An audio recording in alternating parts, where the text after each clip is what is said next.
Welcome to President Berman, Provost Botman, faculty, administration, honored guests, and most of all, welcome and congratulations to the graduating class of 2019.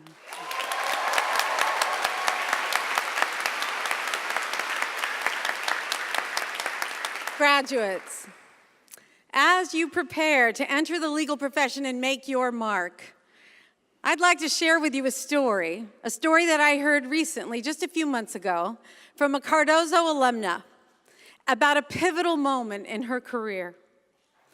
During her third year of law school, she got an interview for her dream job, and she blew it with an unthinking comment. And she was completely demoralized by this, and yet had to find a job and pounded the pavement and finally landed her first job in a small law firm. And a few months into this job, she was looking forward to conducting her very first real estate closing. And a day before the closing was scheduled to occur, she learned that the transaction was a sham. The sale of property to a fictitious corporation, all designed to get around a court order. They were helping their client violate a court order. Shaken to her core, she confronted her boss. And do you know what he said to her? This is the way it's done. It's time to grow up. What would you do in a moment like that? Our graduate was the child of immigrants. Her parents could not afford to help her financially. Losing this job could mean bankruptcy. What would you have done? I'll tell you what our Cardozo graduate did. She quit. She walked out. She refused to participate in an illegal and unethical scheme. She had no idea how she was going to pay her rent.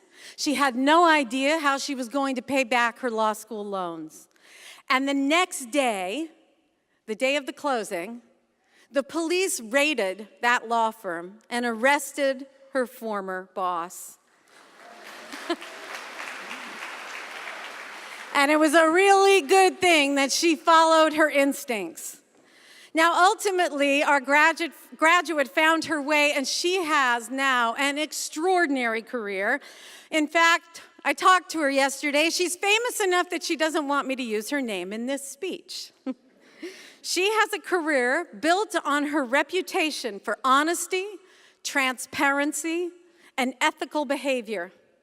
And at the core of her career, that moment she stood her ground and said no. The moment that she did that, she became an ethical leader. And she committed to that value and stood by it time and time and time again throughout her career. Throughout your 3 years in law school, you have seen extraordinary things happen in this country. You have watched high-powered careers explode in the aftermath of corruption finally exposed. You have watched our society struggle with racism, sexism, religious bigotry, including rising anti-Semitism. We are in the middle of a national debate about whether the president can refuse to comply with the congressional subpoena. All of these issues strike at the very foundation of our democracy. And lawyers have been at the forefront of these debates. And soon you will be too. Unfortunately, lawyers have not always behaved ethically. Some lawyers have used their influence to line their pockets. Some lawyers have lied under oath to protect the powerful. So, what kind of lawyer are you going to be? What kind of person are you going to be? Decide now. I'm asking you to commit now to being an ethical leader. You don't have to be famous to lead. You don't have to be a senator or run a company or a partner in a law firm or a judge. You just have to think for yourself and do what's right. Because every time you stand up, every time you push back, when someone asks you to behave unethically, you make a difference.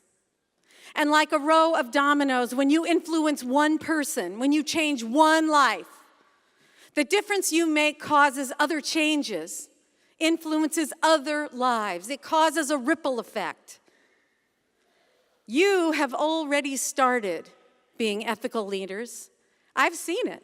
I've watched you. A team of Cardozo students, some of whom are sitting here today, gave a father of 3 a second chance. This client was detained and scheduled for deportation for a youthful mistake he made 30 years ago. And this was a tough case because this father deeply distrusted the system and he sure didn't like lawyers. And he refused to open up, creating hurdles for those of you who were representing him. But you did not give up. You earned his trust. You got him to testify at his hearing, and he won his case.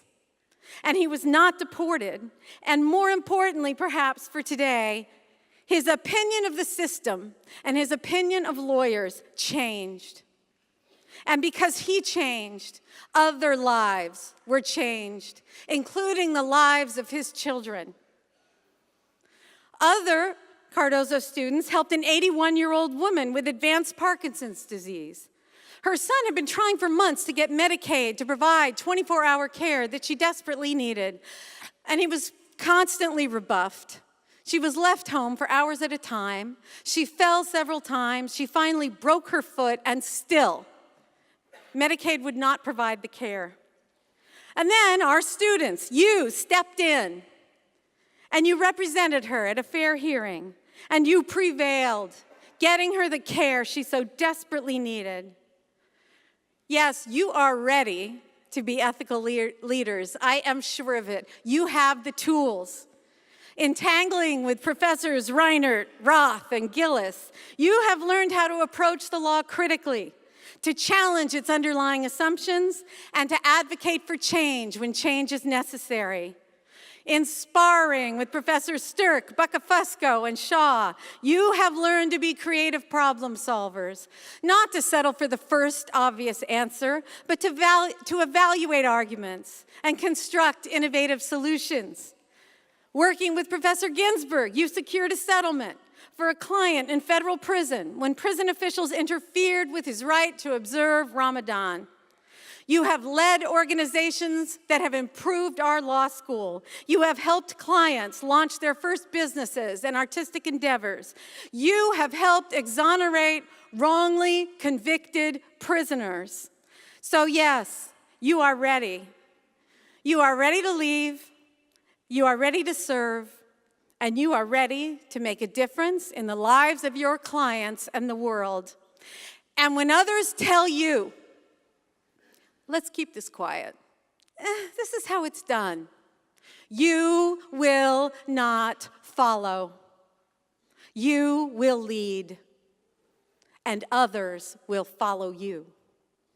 Let yours be the voice that helps others understand that we protect our institutions, not by covering up, but by honestly confronting our mistakes and learning from our failures.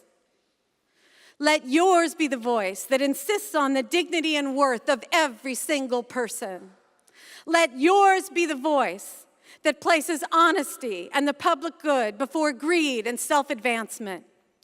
Let yours be the voice of ethical leadership, and others will follow. Thank you, and congratulations to the class of 2019.